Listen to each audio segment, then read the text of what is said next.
The systematic study of mass psychology revealed to students the potentialities of invisible government of society by manipulation of the motives which actuate man in the group.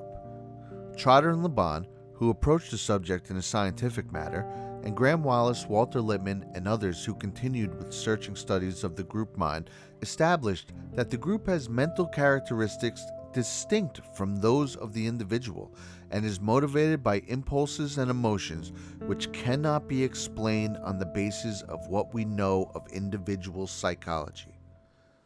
So the question naturally arose: if we understand the mechanism and motives of the group mind, is it then not possible to control and regiment the masses according to our will without them knowing about it? Edward Bernays, 1928.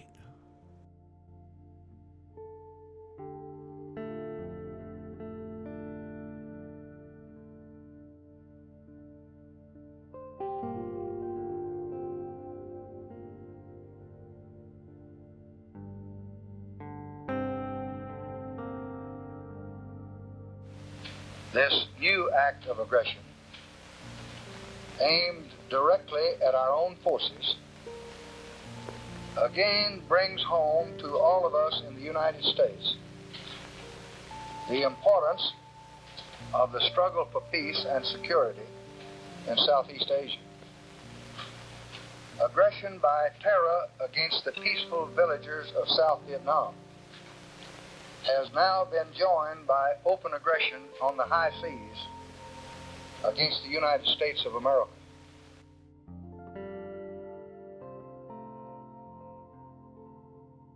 They engaged my services, and I wondered what I could do to change the impression made by the words, "Coolidge was weaned on a pickle."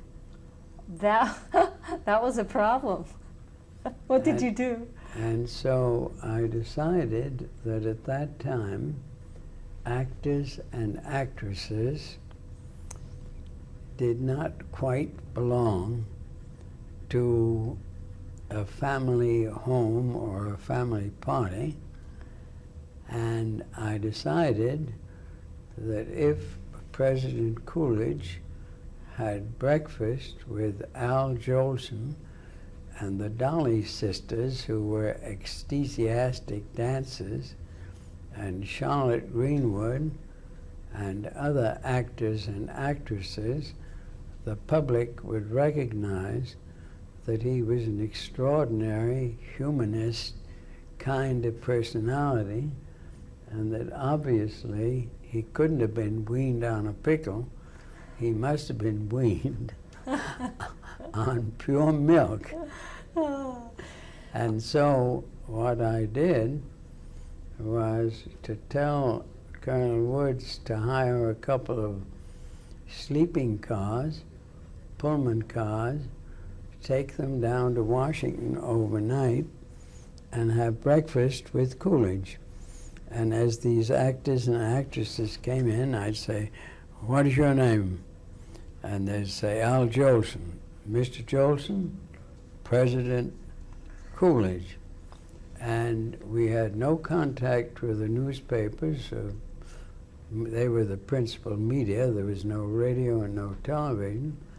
And next morning, there wasn't a newspaper in this country, and there were about 2,000 dailies then, and 10,000 weeklies, that didn't have a front page story that says President Coolidge breakfasts at the White House with Al Jolson, the Dolly sisters, and other Broadway stars.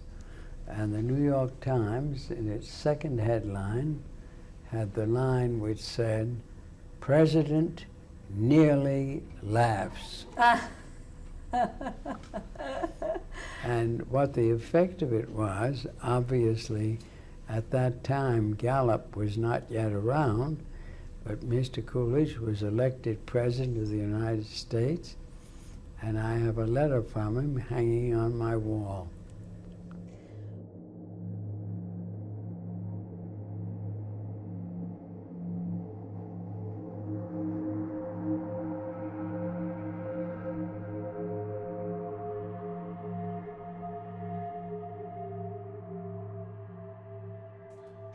Edward Bernays was born in 1891 to Jewish parents in the town of Vienna, Austria.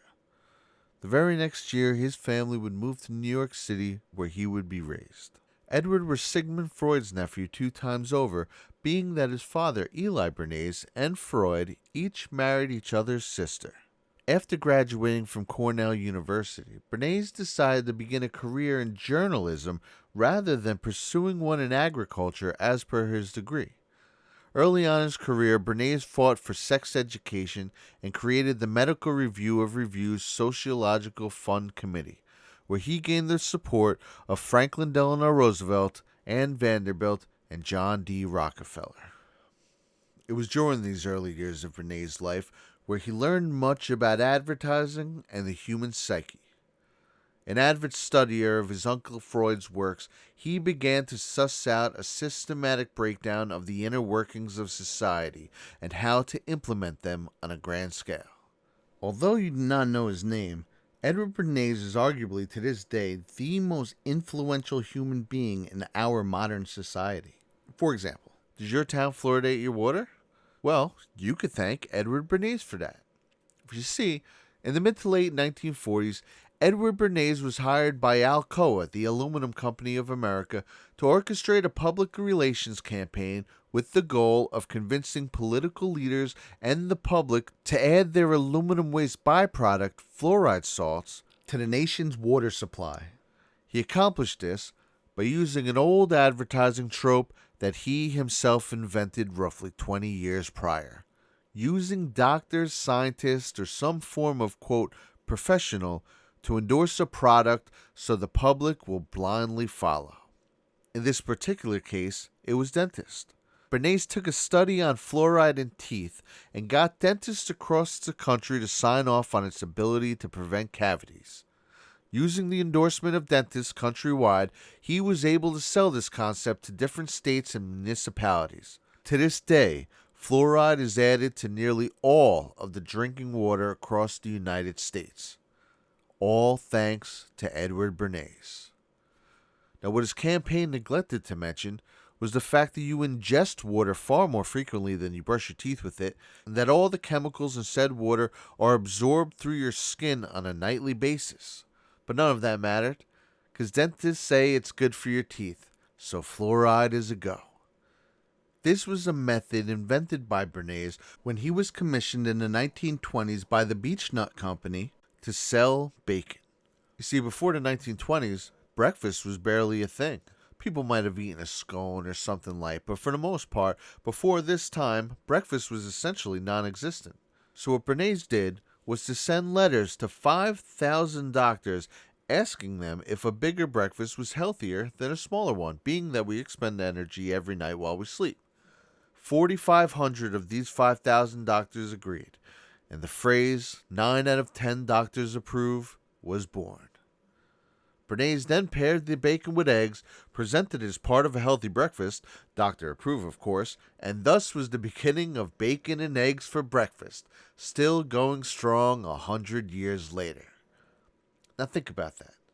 That's 3 major things that are regular parts of society to this day. Fluoride in the water, bacon and eggs for breakfast, or any breakfast for that matter, and 9 out of 10 doctors approved. All Bernays. Bernays wrote this in his 1928 book Propaganda in reference to this tactic, that, quote, he knew as a mathematical certainty large numbers of persons would follow the advice of their doctors because he understood the psychological relation of dependence of men upon their physicians. And what do they do anytime they want to push something to this day? 9 in 10 scientists think climate change is real. It's the same trick they've been using since Bernays invented it. Are we so naive to think that at some point they decided to stop using these tactics for nefarious reasons? And furthermore, over the last 100 years, do you think they've gotten worse at using these tactics or better? After all, it wasn't too long ago that they were making commercials like this. You know, if you were to follow a busy doctor as he makes his daily round of calls, you'd find yourself having a mighty busy time keeping up with him. Time out for many men of medicine usually means just long enough to enjoy a cigarette. And because they know what a pleasure it is to smoke a mild, good-tasting cigarette, they're particular about the brand they choose. In a repeated national survey, doctors in all branches of medicine, doctors in all parts of the country were asked, "What cigarette do you smoke, doctor?" Once again, the brand named most was Camel. Yes, according to this repeated nationwide survey, more doctors smoke Camels than any other cigarette. Why not change to Camels for the next 30 days and see what a difference it makes in your smoking enjoyment? See how Camels agree with your throat. See how mild and good-tasting a cigarette can be. More doctors smoke Camels than any other cigarette. Well, if the doctors are okay with it, then obviously there's nothing wrong with smoking. Or how about this 1953 ad from Chesterfield's, which boasts that there is now scientific evidence of the effects of smoking. After 10 months, the medical specialist reports that he observed no adverse effects on the nose, throat, and sinuses of the group smoking Chesterfield's. What, you don't believe in science? These are just some of the ways the public are manipulated by the machinations of Edward Bernays. He also invented the presidential photo op as a way to improve Calvin Coolidge's dull persona, as you heard in the opening clip. That's right, the very notion of presidents gallivanting with celebrities and using them to help them win an election was created by none other than Edward Bernays. He is also the main reason women smoke. See, back in Bernays' time, nearly zero women smoked, until he staged a photo op on behalf of the American Tobacco Company at the New York City Easter Day Parade, where he paid women to light up right as they passed the main group of photographers. The next day, their, quote, torches of freedom were on every newspaper, and from that day forward, little by little, women began smoking countrywide. You could see these tactics in use today. While back then staging a public spectacle in front of the cameras to have it spread far and wide was a new concept, nowadays it is all too common. For instance, the infamous scene at the MTV Music Awards where Miley Cyrus danced half naked and performed lewd acts on stage. I personally had never heard of the drug Molly before that night, and by no means was I sheltered. I remember asking my friend, who promptly informed me that it was the raw form of ecstasy. Now, how many other people learned about Molly that night? But that wasn't the controversy. The performance was spread far and wide due to its overt sexual nature. Not a peep about the fact that the song was about a hardcore narcotic. And that is yet another tactic laid out in Edward Bernays' 1928 book, Propaganda. In this book, he wrote to use indirect approaches. Don't sell the item head on, attach it to something else and sell that. Don't sell pianos, sell the idea of music rooms with pianos being a staple. Don't sell ivory soap, sell a soap sculpting contest where they all use ivory, so on and so forth. So while what Miley Cyrus was doing on stage was bad enough and a horrible influence on her millions of adolescent fans, nearly no one mentions the hardcore drug use that was attached to it. But these examples are just a section of the propaganda machine that Edward Bernays helped create. For you see, the manipulation of public goes far beyond getting them to consent to ingesting toxins, being sexualized, and having new drugs introduced to them on a mass scale. On page 73 of Propaganda, Edward Bernays writes that if you can, quote, influence the leaders either with or without their conscious cooperation, you automatically influence the group which they sway. This is why we are constantly sectioned off into groups: white, Hispanic, Asian, black, right, left, straight, gay, and so on. Bernays continues, man's judgment is a melange of impressions stamped on his mind by outside influences which unconsciously control his thought. Trotter and Laban concluded that the group mind does not think in the strict sense of the word. In place of thoughts, it has impulses, habits, and emotions. In making up its mind, its first impulse is usually to follow the example of a trusted leader. This is one of the most firmly established principles of mass psychology. Group dynamics and manipulation of the herd mentality for purposes of controlling the masses are mapped out at length in this book and clearly have been studied by the manipulators of today. And just look at the riots. Do you think any one of these rioters would be undertaking in this mayhem if it were just him on the street alone? No. He feels comfortable in the group. Their similar actions give him an unspoken consent to do the same. Now, most rational people would want to simply have a conversation with someone with a different belief. Instead, as we've watched over and over, anyone these groups are encountering are being dragged from their cars and beaten. Why?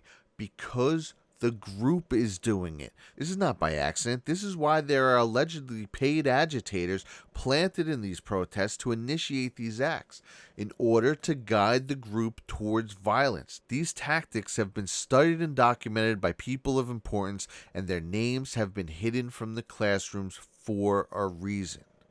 On page 44, Bernays states that this invisible, intertwining structure of groupings and associations is the mechanism by which democracy has organized its group mind and simplified its mass thinking. Propaganda is the executive arm of the invisible government.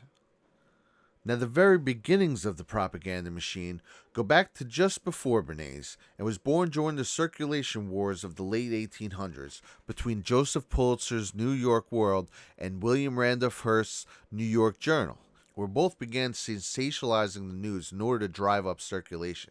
This is where the term yellow journalism was coined by Irwin Wardman, the editor of the New York Press, to describe it, and it is an integral part of the propaganda machine to this day.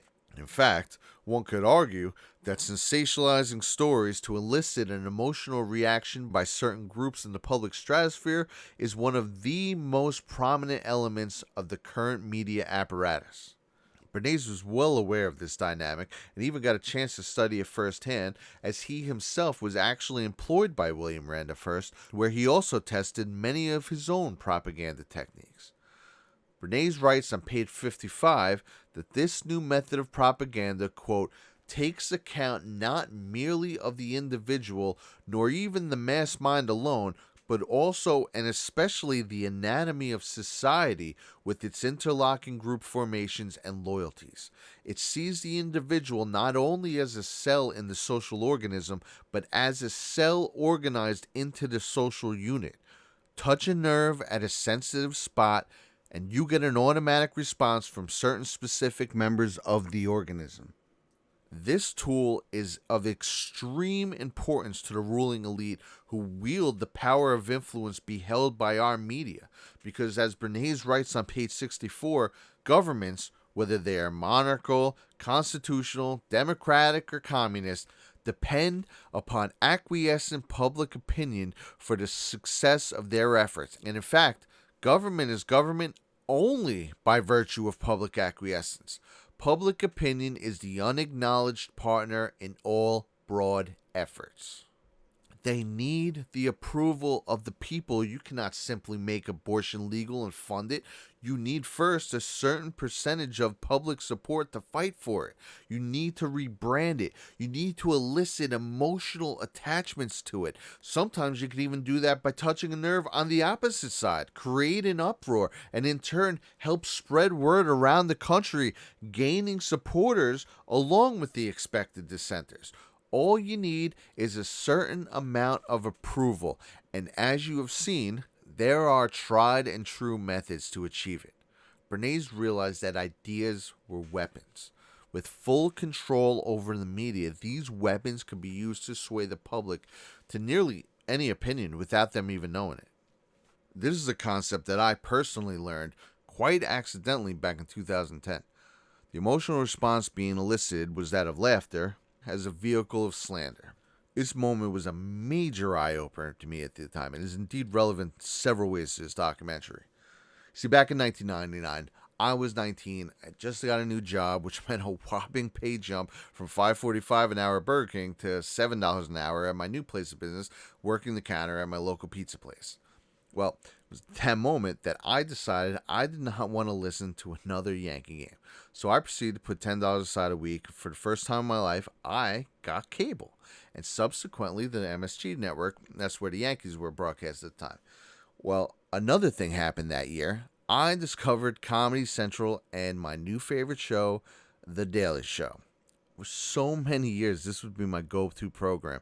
While it ripped on Republicans, it also ripped on Democrats. It was really funny in my opinion. But now around 2004, The Daily Show, if some of you remember, started going hard left, and the balance of who got the brunt of the joke started tipping heavily on the conservative side.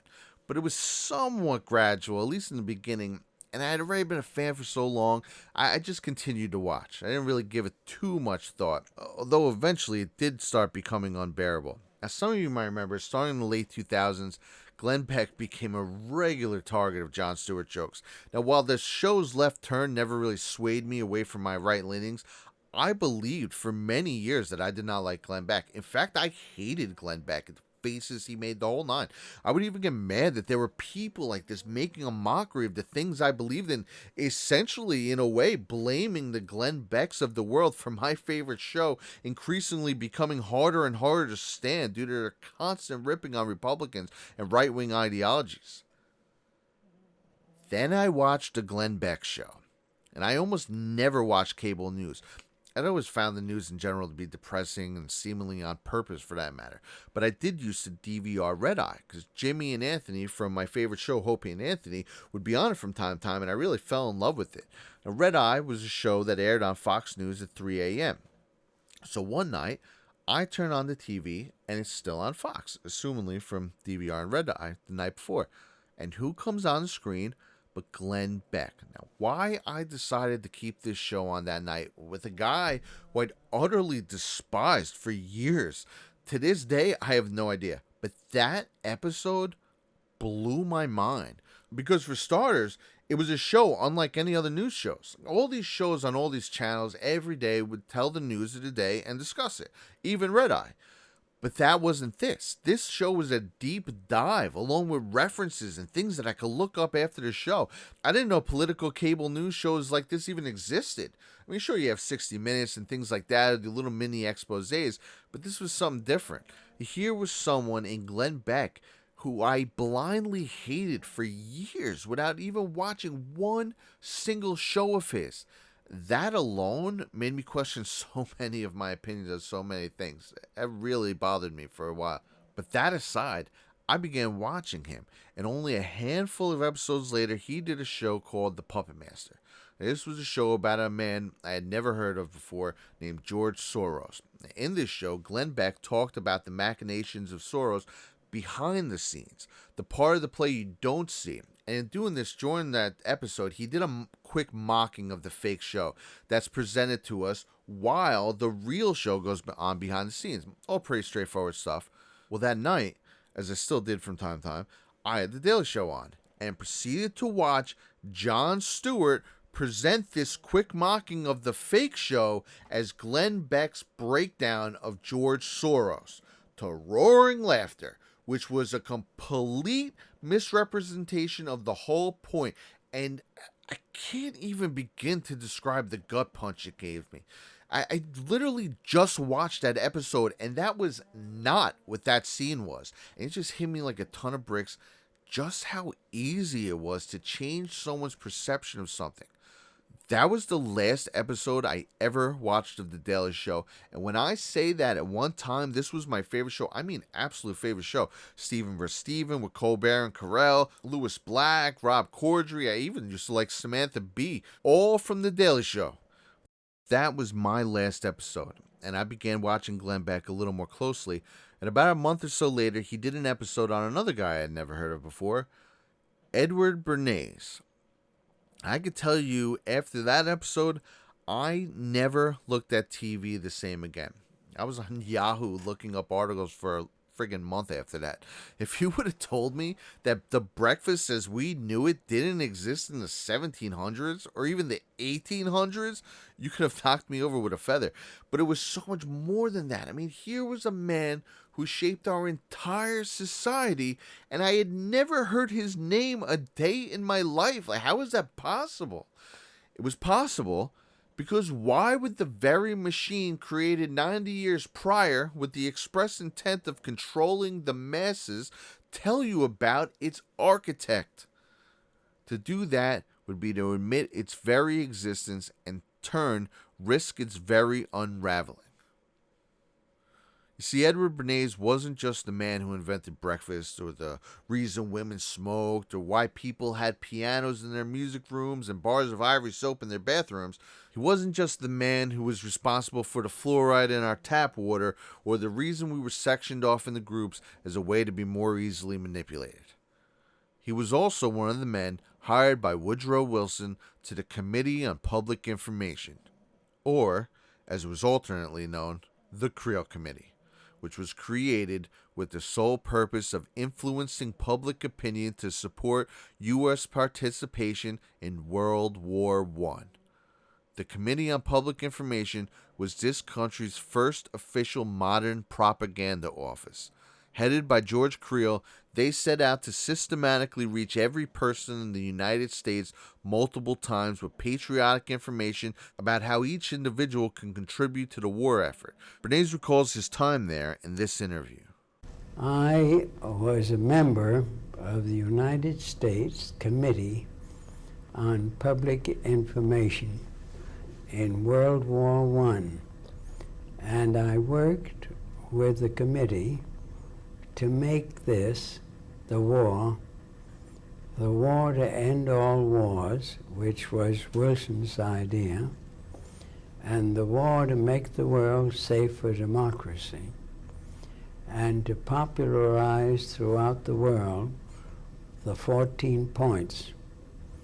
And I found that ideas were weapons and were even more effective than bullets, because when Woodrow Wilson said freedom of the seas, the Swiss, who had been neutral in the war, recognized that they depended on freedom of the seas and came over to our side. And when one of the 14 points said, independence for ethnic entities, various ethnic groups on the Baltic Sea who were owned a part of Russia decided that they wanted to be independent. The Lithuanians, the Lats, and the Estonians. And when I got back from the war, I recognized that ideas could be as important weapons as anything. And first, I called what we did publicity direction. I would direct the conduct of people so that they could win through ideas their public goals. And soon I found out that I could give advice and a person could win his or her goals, whether it was to become an elected official or whether to become the head of a corporation or whether to sell ideas or a product.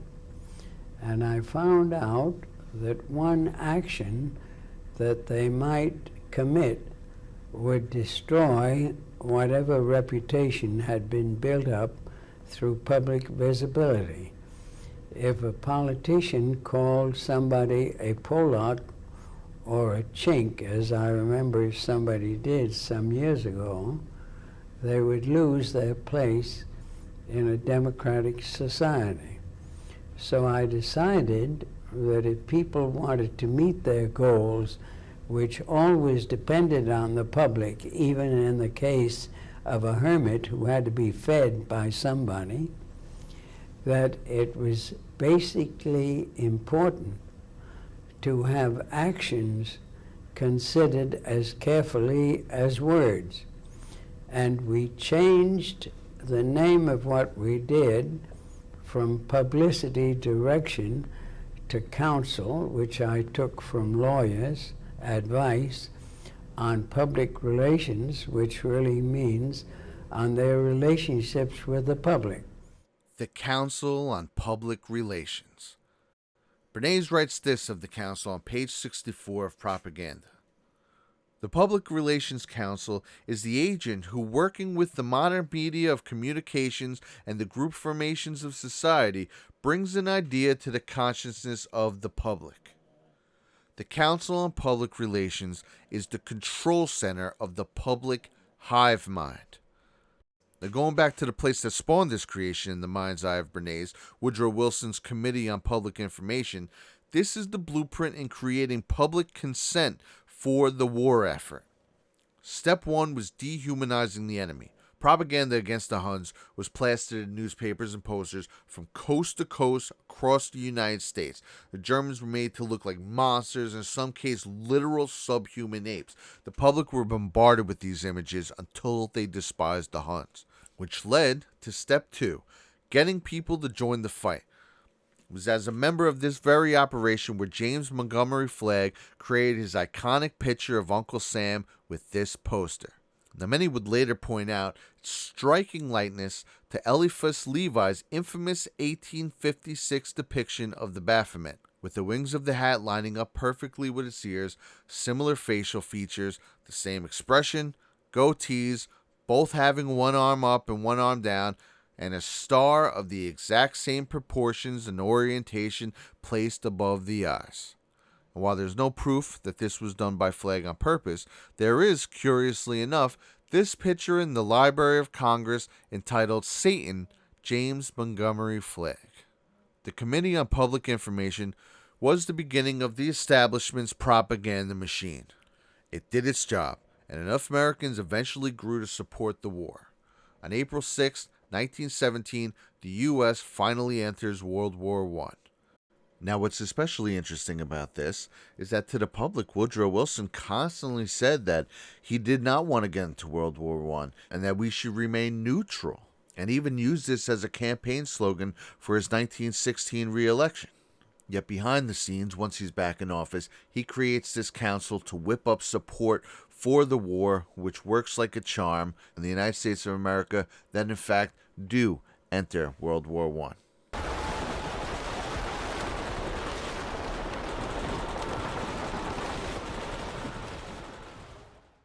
This was the blueprint for creating public consent for many wars to come. The dynamic set by the World War I Propaganda Council has been repeated over and over through the years. For example, in the opening sequence, we observed the clip of President Johnson describing the Gulf of Tonkin incident as a final straw to escalate United States participation in Vietnam. America was attacked by monsters. We were left with no choice. The Gulf of Tonkin incident he is referring to was made up as a way to create public support for the war effort, exactly in line with the World War I Propaganda Council slander campaign of the Germans. Before the Gulf War, a young lady had testified that Iraqi troops had forged a terror campaign in Kuwait, which included taking babies out of their incubators and leaving them on the floor to die. This story was repeated by President Bush and created a swell in public support for the war effort. This was also found to be fake and rehearsed, the same blueprint over and over.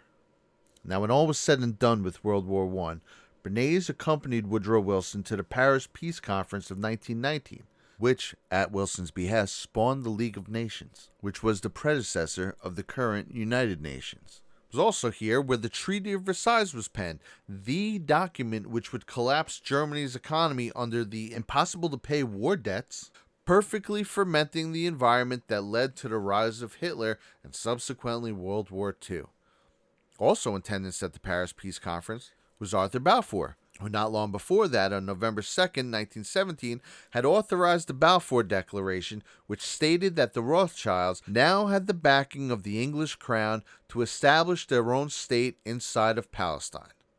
Ironically, this would not come to fruition until the end of the war, which was a byfactor of the treaty signed at that very conference.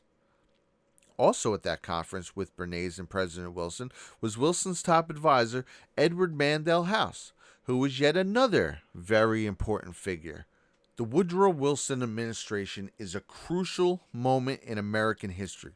You see, it was under Wilson that not only the propaganda machine of Bernays' machinations was born, but which all the major cornerstones of the cabal's takeover of the United States were set in place. 1. 1913, Wilson signs the Federal Reserve Act, creating a private central bank. 2.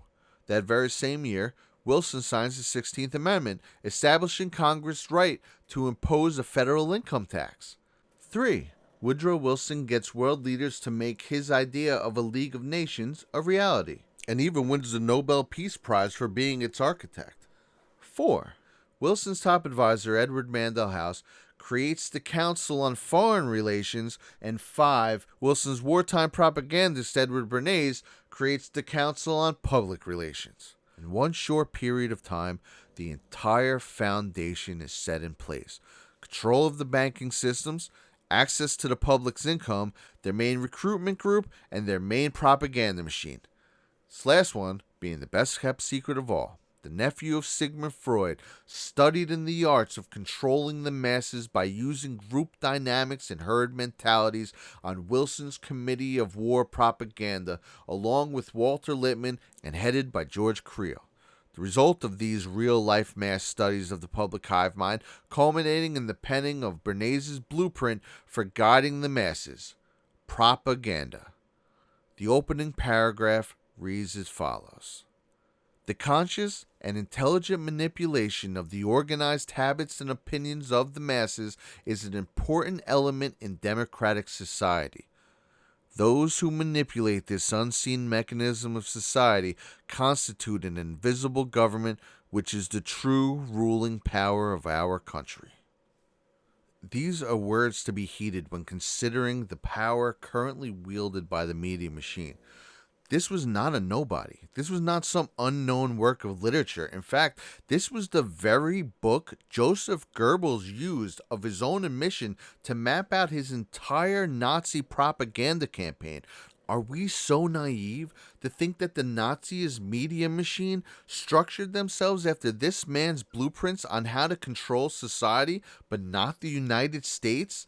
This man was not a Nazi, did not live in Germany. He was a United States citizen. He was employed by President Wilson on his World War I propaganda council. He was also employed by President Coolidge. He was also employed by President Hoover. He had been supported by Franklin Delano Roosevelt, Anne Vanderbilt, John D. Rockefeller. He invented the very practice of using doctors and scientists to sell ideas to a gullible public.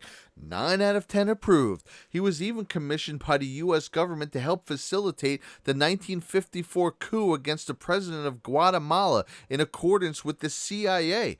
Here's even a letter thanking Bernays on behalf of CIA Director Allen Dulles from 1959. He's the reason there's fluoride in the water. He's the reason we eat breakfast and so much more. But most importantly of all, he is the man who used his Uncle Sigmund Freud's studies to break down society into controllable subunits. The man who mapped out how to section people off into groups, how to infiltrate said groups, and then how to use these infiltrated groups to sway the public's will without them even knowing it. He is the architect of the media, Hollywood, government conglomerate that works in consort with each other behind the scenes to mold the hive mind of the American public. The father of the fake news.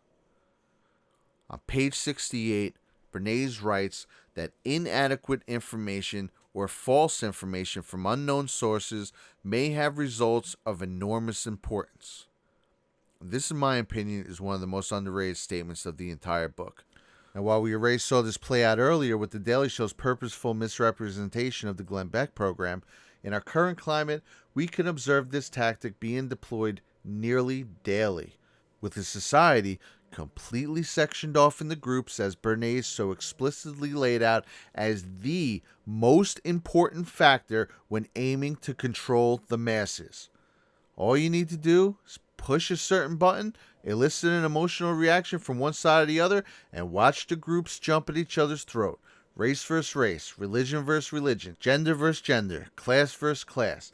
This is why Bernays' blueprint to this day looms so crucially over every machination of the media machine. It is the foundation of this weapon that they wield against us, the structure that everything is based on, the Council on Public Relations. And through the Council on Foreign Relations, they have been able to recruit and plant bad actors in nearly every group in America, exactly as Bernays suggested. Because propaganda is the executive arm of the invisible government. And now we know how the entire system has been set up. And if you know how it's been built, it can be deconstructed, one piece at a time. Thank you, and good night.